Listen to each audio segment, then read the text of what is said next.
Fix করে ফেলবো, সেটাও তো হয় না। এই ডায়ালগটা হয়তো এমন হতে পারে ইলেকশনের পরে আবার নতুন করে ডায়ালগ হতে পারে কনস্টিটিউশন, নতুন একটা কনস্টিটিউশন করতে, পোস্ট মোনার্কি কনস্টিটিউশন করতে 9 বছর লেগে গেছে, একদিন না। তো ওদেরও তো অনেকগুলো আছে যাদের পুরো জনগণের সাথে খুব ডিপ সম্পর্ক আছে।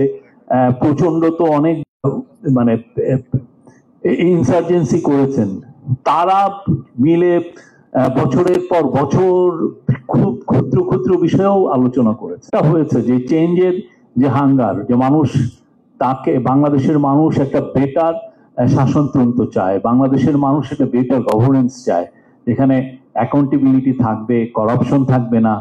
সেইটাকে তো একদিনে আমরা ডায়ালগ করে তো এটা পাবো না। আর যদি বলেন যে এই পুরো ডায়ালগটাও ভুল, এটাও এটা খুবই আনপ্রেসিডেন্ট। এবং আমাদের পলিটিক্যাল পার্টিগুলো খুব সুচিন্তিত মতামত দিয়েছেন এবং প্রত্যেকটা মোট 4000 পাতা এটা রেকর্ডেড করা হয়েছে। এটা আমরা পাবলিশ করছি, সবাই পাবেন, দেখবেন।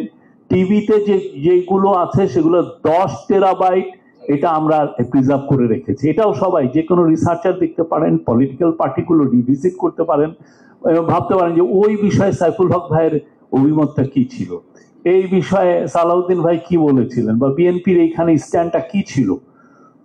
এই পুরো বিষয়গুলো রিভিজিট করা যাবে।